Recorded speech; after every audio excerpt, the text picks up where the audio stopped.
We're like someone watching a movie where 90% of the frames are missing. We can see the beginning and the end. But the transformation itself, the crucial middle part, is just gone. We know Rome fell. We know medieval Europe emerged.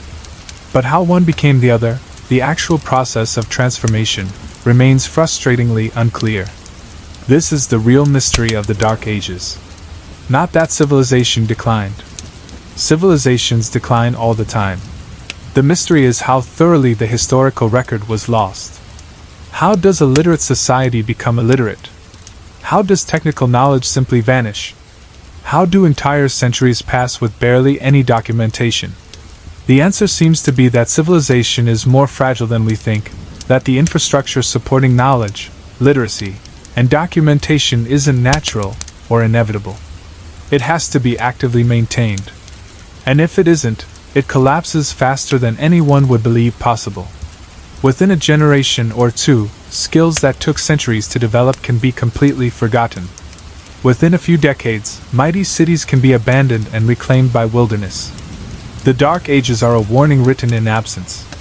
They tell us that history isn't inevitable, that progress isn't permanent, that the things we think are fundamental to civilization can vanish almost overnight if the systems supporting them collapse.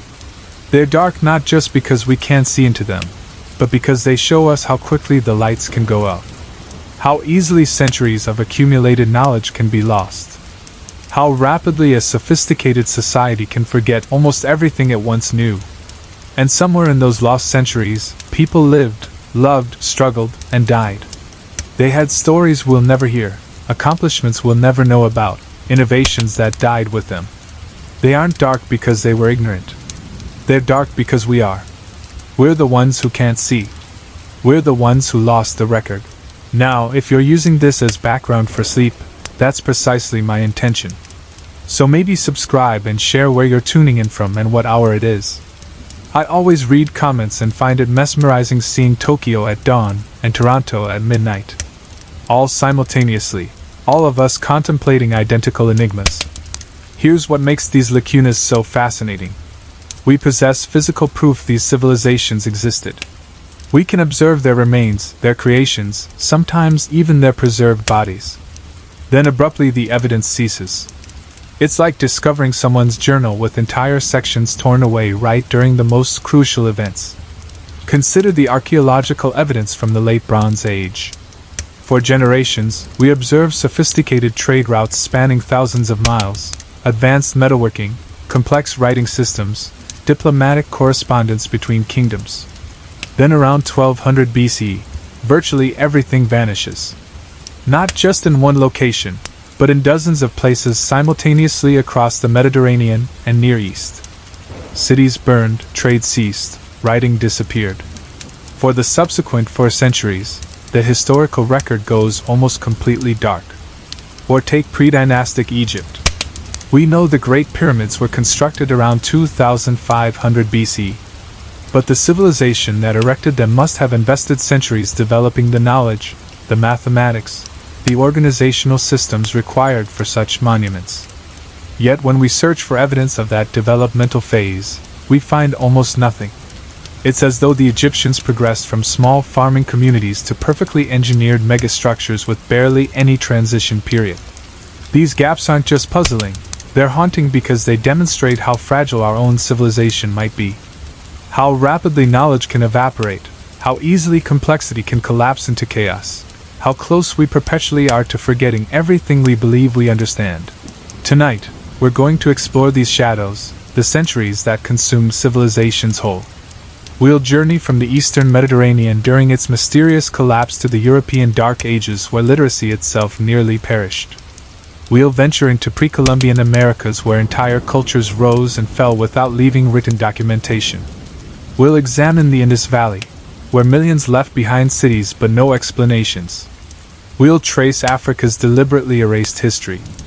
We'll follow Pacific navigators who colonized thousands of islands then vanished into oral tradition. We'll peer into the murky centuries before Egypt became Egypt. And we'll conclude at the Younger Dryas 12,000 years ago, when global catastrophe may have erased civilizations we'll never know existed.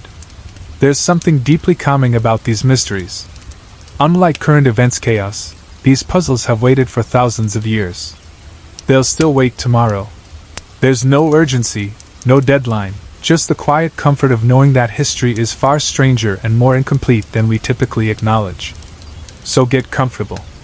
Let the questions wash over you and let's step together into the shadows between history where entire civilizations wait in darkness hoping someone will remember they existed. The Bronze Age catastrophe. Picture the Eastern Mediterranean in 1225 BC. This represented humanity's pinnacle. The most interconnected, sophisticated world humans had ever created. The Egyptian New Kingdom dominated the Nile with monuments that would endure 3 millennia. The Hittite Empire controlled Anatolia with iron armies and bureaucratic precision. Mycenaean Greece prospered with gold-filled palaces and warriors whose legends would echo through Homer's epics. The Minoans traded from their Cretan paradise. The Canaanites and their Phoenician descendants sailed the Mediterranean, connecting these civilizations through trade networks stretching from Afghanistan to Spain. Cities like Ugarit, Hattusa, Mycenae, and Pylos were metropolises by ancient standards, housing tens of thousands. They possessed sophisticated writing systems, complex administrative bureaucracies, specialized craftspeople, professional militaries. They traded tin from Afghanistan, copper from Cyprus, amber from the Baltic, ivory from Africa. Their vessels carried wine, olive oil, textiles, perfumes, weapons. Their diplomatic correspondence, written in Akkadian, the English of the Bronze Age world, demonstrates international relations that wouldn't be matched for over a millennium. Then in perhaps 50 years between 1200 and 1150 BC, everything collapsed. Not declined, not gradually transformed. Collapsed. Cities burned, palaces were abandoned, trade networks shattered, writing systems disappeared, populations plummeted. The sophisticated international world of the late Bronze Age simply ceased existing. This wasn't like Rome's fall, which took centuries and left successor kingdoms preserving elements of Roman culture. This was abrupt, catastrophic, and nearly universal across the Eastern Mediterranean. Within a single lifetime, civilization went dark, and it stayed dark for 4 centuries. Here's what the archaeological record reveals, and it's disturbing. Layer after layer of destruction across dozens of sites. Hattusa, the Hittite capital, burned so intensely that limestone walls vitrified.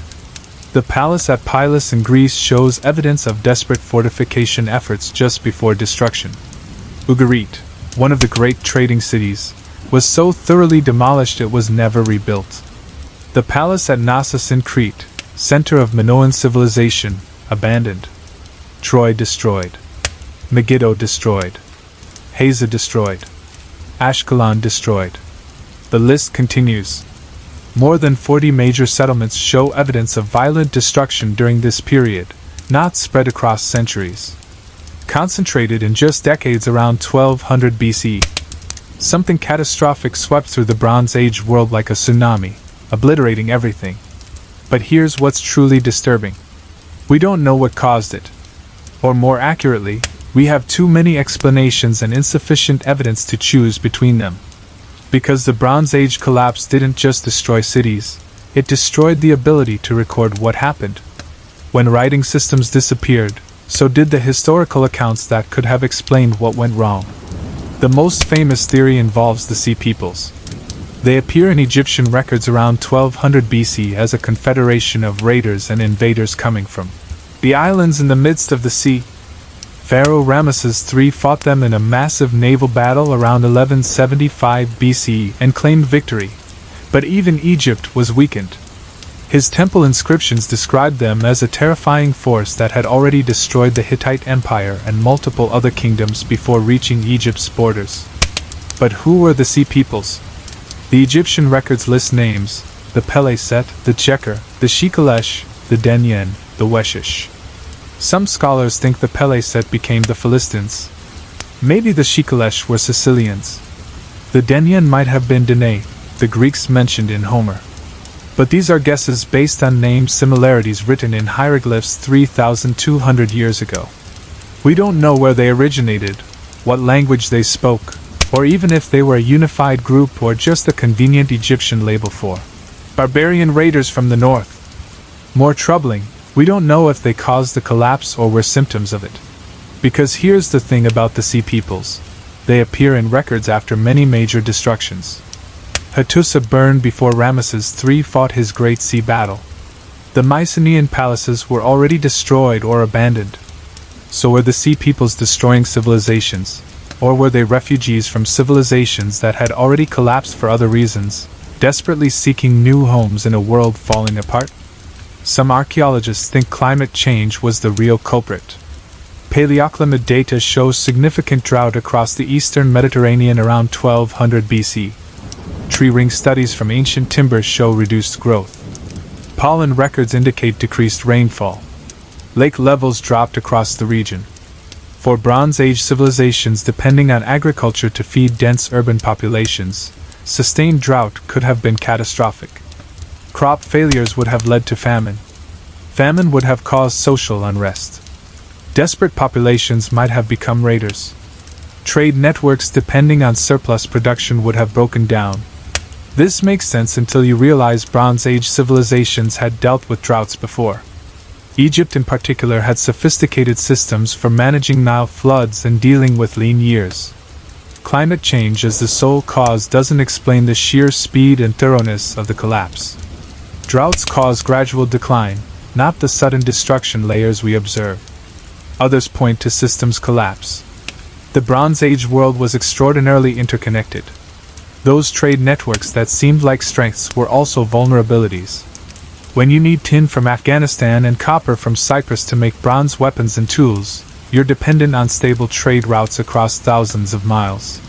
When you specialize your economy to produce wine and olive oil for export, you need to import grain. When your palace bureaucracy has grown so complex that it takes dozens of scribes just to track inventory, you're vulnerable to disruption. Think of it like a house of cards. Each civilization was supporting others through trade, diplomatic marriages, military alliances. The whole structure was stable as long as every piece stayed in place. But if something knocked out one major player, the cascading effects could be devastating. The evidence for systems collapse is compelling. We can see it in administrative records. The linear B tablets from Mycenaean Greece baked in fires that destroyed the palaces show bureaucracies frantically trying to manage resources in what appear to be crisis conditions. Allocations of bronze are measured to the gram. Conscriptions of rowers for ships suggest military emergencies. The last tablets from Pilus mention coastal watchers as if expecting attack from the sea. But then the tablets stop. Linear B, the writing system of Mycenaean Greece, disappeared completely. It wouldn't be redeciphered until 1952. For 4 centuries, Greece had no writing system whatsoever. The sophistication of palace administration, the careful record-keeping, the complex logistics that supported Mycenaean civilization, all gone. And not just gone temporarily. Gone so thoroughly that later Greeks had no memory that writing had even existed. When the Greeks adopted the Phoenician alphabet centuries later, they had to start from scratch. This is what makes the Bronze Age collapse so terrifying. It wasn't just political change. It was cultural regression on a massive scale. Population levels plummeted. Some estimates suggest Greece lost 80% of its population between 1200 and 1000 BCE. People abandoned cities and returned to small agricultural villages. Monumental architecture stopped. Pottery styles became simpler. Metallurgy techniques were lost. International trade ceased almost entirely. The world got smaller. The cosmopolitan Bronze Age civilization that had connected 3 continents was replaced by isolated villages that barely knew what existed beyond the next valley. What's haunting is what was lost forever. We'll never know most of what Bronze Age civilization achieved because the collapse destroyed not just the civilizations themselves but the records of their accomplishments. Libraries burned. Oral traditions were disrupted when populations scattered. Technologies were forgotten when the specialists who knew them died without passing on their knowledge. Consider writing, the linear A script of the Minoans, still undeciphered. The Luwian hieroglyphs of Anatolia, barely understood. Whatever writing systems existed in Mycenaean outposts around the Mediterranean, lost. Even in places where writing survived, like Egypt, the collapse created gaps. Egyptian chronology becomes fuzzy. The historical records are incomplete. We're missing pieces of the story that would help us understand what happened. The recovery, when it finally came, took centuries. Greece remained in its dark age until around 800 BC, when writing was reintroduced and population began growing again. But the classical Greek civilization that emerged was fundamentally different from the Mycenaean civilization that preceded it. Different political systems, different religious practices, different economic organization. The Bronze Age palace economies with their centralized control and bureaucratic complexity were replaced by smaller city-states. The great palaces were remembered only in legends about Agamemnon and the Trojan War. Stories that later Greeks thought might be pure fiction until archaeologists discovered that Troy and Mycenae were real places. What makes the Bronze Age collapse so relevant today is how modern our Bronze Age predecessors were in some ways. They lived in an interconnected global economy. They dealt with international diplomacy and trade disputes. They managed complex supply chains. They built civilizations that seemed permanent, that had lasted for centuries. And then it all fell apart so quickly that survivors couldn't fully explain what had happened. Because here's the uncomfortable truth. We still don't know the primary cause. Was it the sea peoples, climate change, systems collapse, earthquake storms, new weapons technology that made old military systems obsolete? A combination of all these factors? The academic debates continue because the evidence is ambiguous. What we do know is that when multiple stresses hit simultaneously, even sophisticated civilizations can fail catastrophically. The Bronze Age world might have survived drought or raiders or political instability. But all of them together cascading through interconnected systems were too much. The house of cards collapsed. And when it did, humanity lost 4 centuries. 4 centuries during which populations declined, technologies were forgotten, writing disappeared, trade networks shattered. 4 centuries of regression during which descendants of Bronze Age civilizations struggled to survive in a darker, smaller, more dangerous world. 4 centuries of history that left almost no written record, just destruction layers in archaeological evidence, and legends passed down through oral tradition. The Bronze Age collapse is a reminder that civilization is more fragile than we think, that complexity creates vulnerability as well as strength, that the sophisticated systems we build to connect us can also cascade our failures, and that sometimes, despite our best efforts to record and preserve, whole eras of human achievement can simply vanish, leaving only ruins and mysteries for future generations to puzzle over. When the lights came back on, when Greece emerged from its dark age and writing returned and civilization rebuilt itself, the world was fundamentally changed. The Bronze Age was gone, and with it went knowledge, technologies, and historical records we will never recover. Somewhere in those lost centuries lie answers to questions we can't even formulate anymore. Stories that will never be told, achievements that will never be celebrated. All gone dark in the span of a single human lifetime. Lost in the shadows between history. The European Dark Ages. Picture this. Rome 476 CE. The greatest empire the Western world had ever seen simply stops. Not with dramatic battle, but with a whimper. The last Western Roman emperor, a teenage boy with the ironic name Romulus Augustulus, is pensioned off by a Germanic general. And just like that, 5 centuries of Roman dominance end. But here's what makes this moment so strange. The cities are still standing. The roads are still there, stretching across Europe like massive stone spiderwebs. The aqueducts still carry water. The libraries still hold thousands of scrolls. Everything is there except the people who knew how to maintain it all. Except the bureaucracy that held it together. Except the literate class that could read the instructions. Within a generation, maybe 2, it all starts falling apart. Not destroyed, just abandoned, forgotten. And for the next 5 to 6 centuries, Europe plunges into what we've come to call the Dark Ages. Except nobody at the time called it that. Nobody knew they were living in a dark age. They were just trying to survive. Now, here's the thing about the Dark Ages. The name itself is controversial. Modern historians hate it. They prefer early medieval period, or late antiquity. And they have a point. The term, Dark Ages, was invented by Renaissance scholars who looked back at this period and saw nothing but ignorance and barbarism. They were comparing it to Rome at its height and finding it wanting. But that comparison isn't fair. It's like judging a forest regrowing after wildfire and calling it dark because it's not as tall as it used to be. But there's another reason the term fits, a reason that has nothing to do with judgment. These centuries are literally dark to us. We can barely see into them. The written record doesn't just decline. It almost vanishes. In some regions, we go from hundreds of documents per decade to maybe 1 or 2 per century. Archaeological evidence becomes sparse and ambiguous. Material culture becomes so simplified that it's hard to date sites accurately. We're not just looking at a period of decline. We're looking at a period where our ability to see what was happening almost completely breaks down. It's like someone turned off the lights in history's archive. So what actually happened?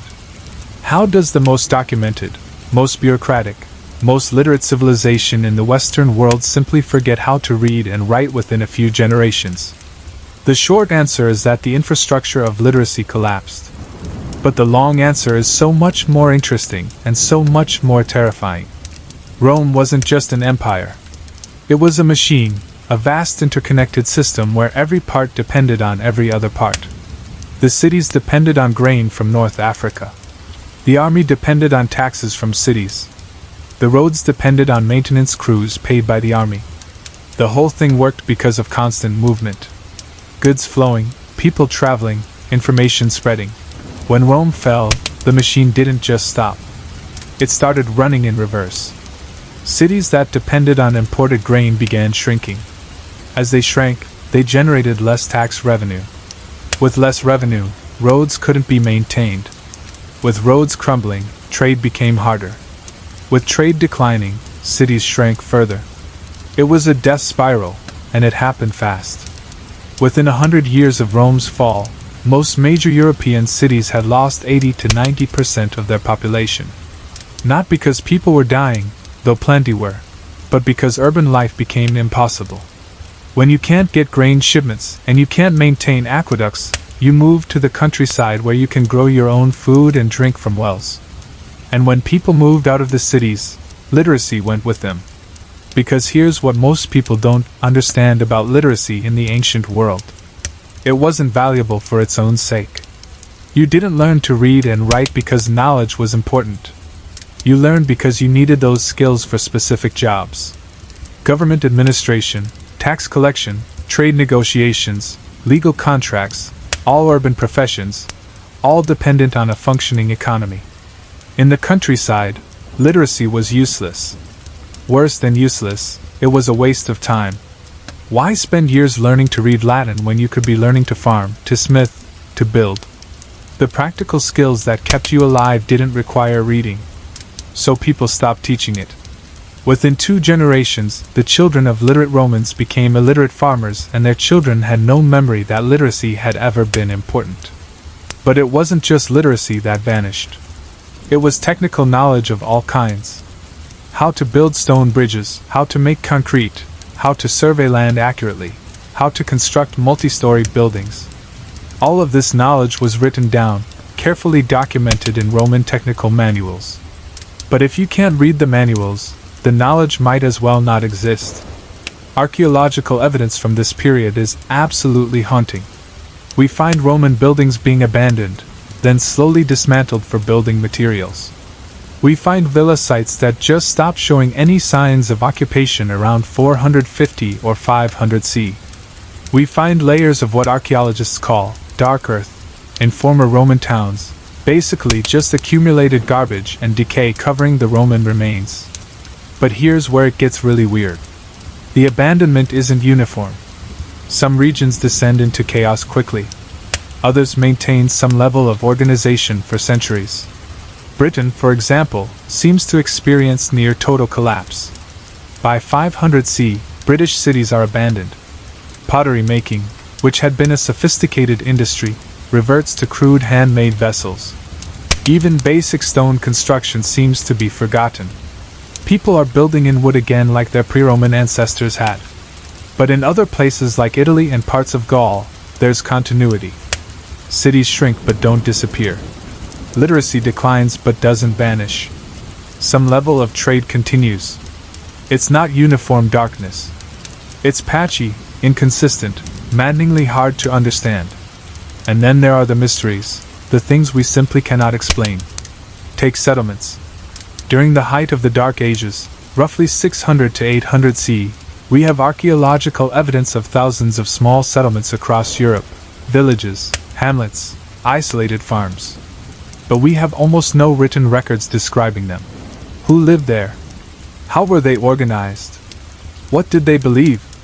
We can dig up their post holes and garbage pits, but we can't hear their voices. Some settlements show signs of careful planning. Rectangular buildings aligned in rows, suggesting some form of central authority. Others seem almost random, buildings scattered without pattern. Some have evidence of trade goods from hundreds of miles away. Others seem completely isolated. It's like trying to understand modern society by examining only the trash we throw away. You can learn something, but you miss everything important. Then came the Vikings.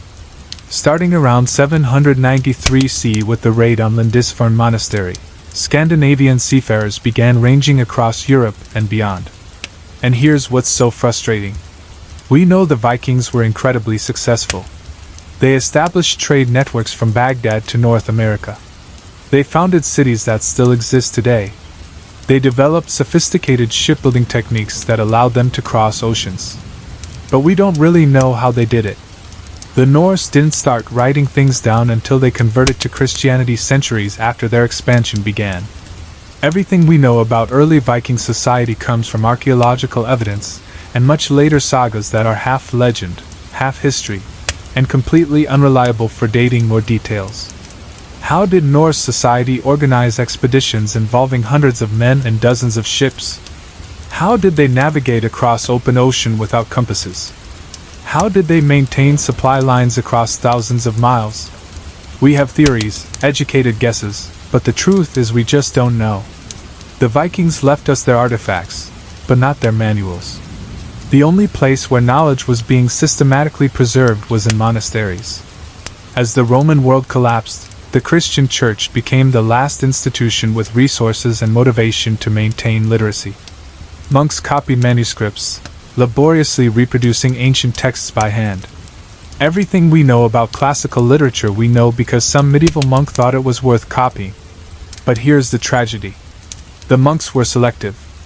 They preserved what they thought was important, which meant religious texts and works by Christian authors got priority.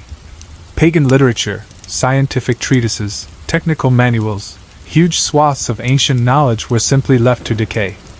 We know of hundreds of ancient texts that existed in the early medieval period but don't exist now. We have references to them in surviving documents, but the works themselves are gone. And sometimes the preservation itself was destructive. Vellum, the specially prepared animal skin used for writing, was expensive.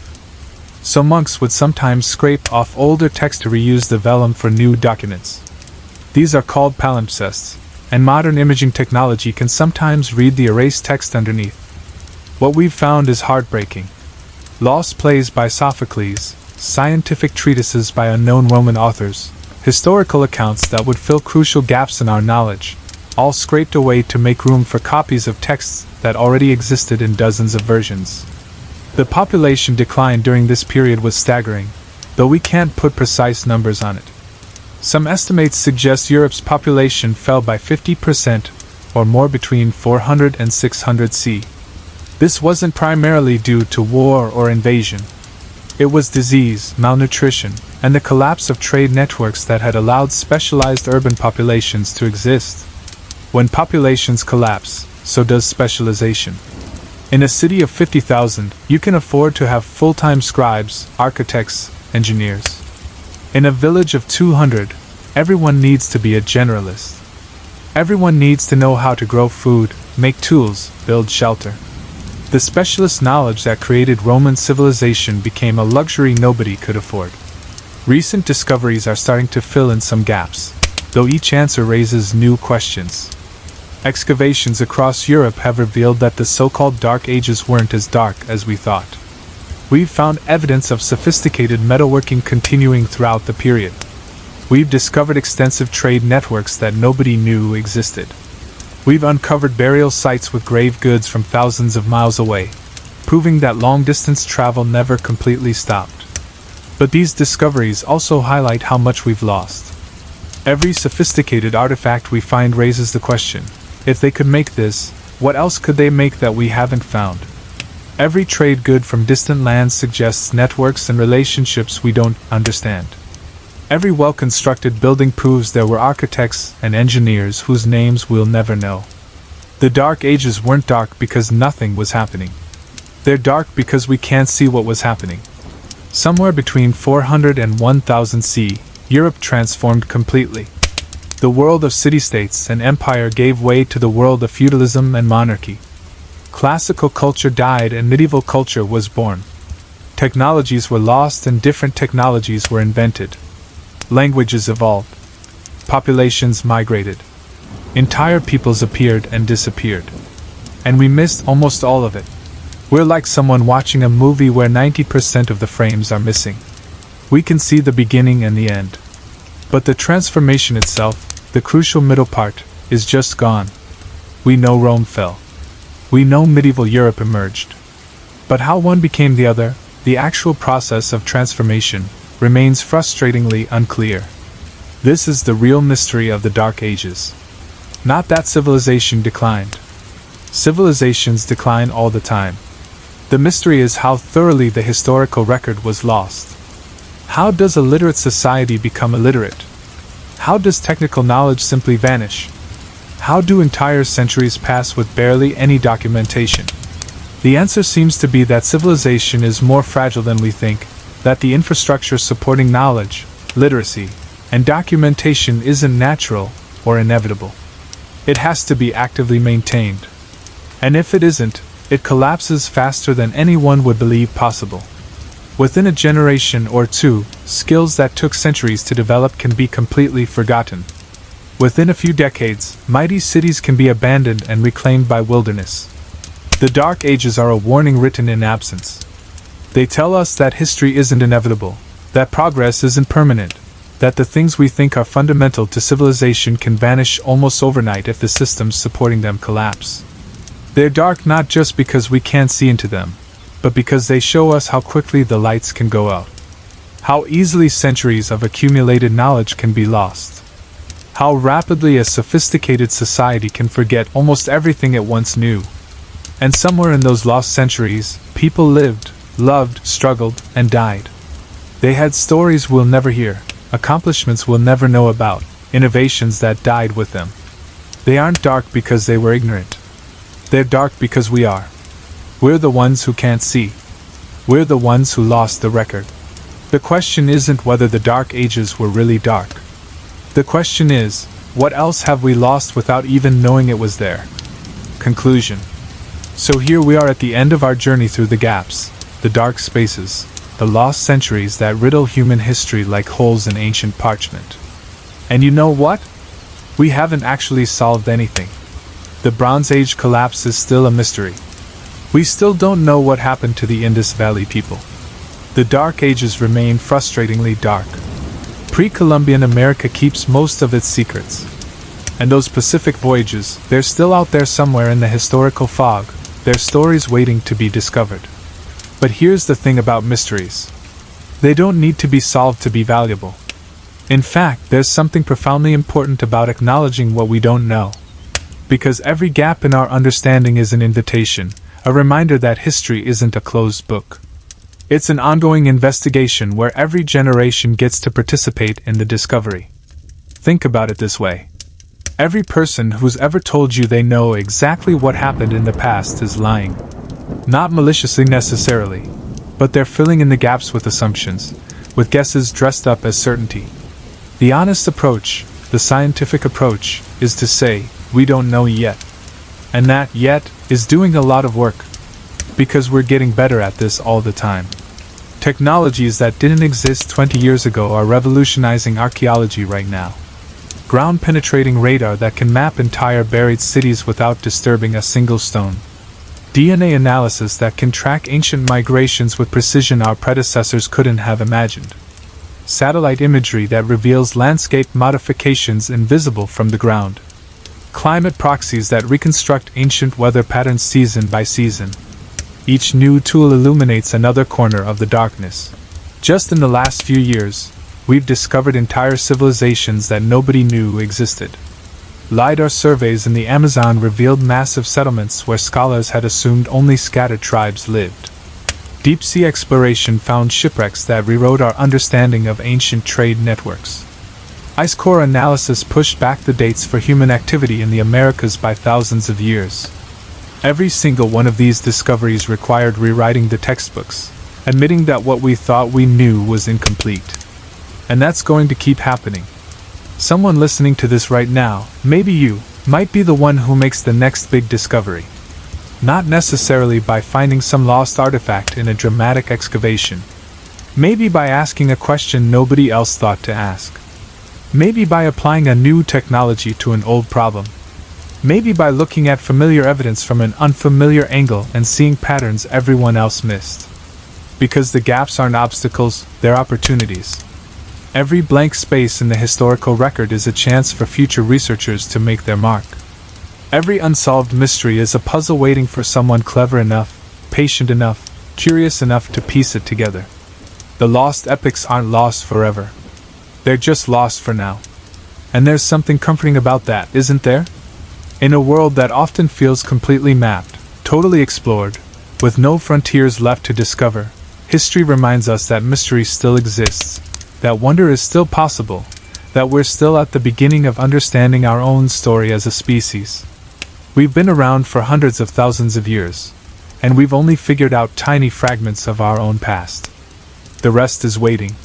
So what should you take away from all this? Maybe just the reminder that certainty is overrated, that the most interesting questions are the ones we can't answer yet, that every generation stands on the shoulders of the previous one, seeing a little further into the darkness, and that your role in this ongoing investigation matters. Whether you're a professional archaeologist or just someone who finds this stuff fascinating at 2 in the morning, your curiosity contributes to the collective effort to understand where we came from. If you've made it this far, if these mysteries have captured your imagination even a little bit, do me a favor. Leave a comment and let me know where you're listening from. Are you in the Americas on land where lost civilizations once thrived? In Europe, where the Dark Ages cast their shadow? Somewhere in Africa, where so much of our deepest history remains unwritten? Or out in the Pacific on islands reached by voyages whose details we've forgotten? Your location is part of the story, too. Part of this ongoing human saga we're all trying to understand. Hit that like button if you enjoyed pondering these mysteries with me. Subscribe if you want to explore more of history's dark corners together, because there are always more gaps to investigate, more lost epochs to illuminate, more shadows between the known chapters of our story. And if you're drifting off to sleep right now, let these mysteries follow you into your dreams. Imagine those Bronze Age cities in their final moments. Picture the Pacific navigators reading the stars. Wonder about the people of the Indus Valley going about their daily lives in a civilization we're only beginning to understand. The past is still out there waiting. And so is the future of discovery. Sleep well.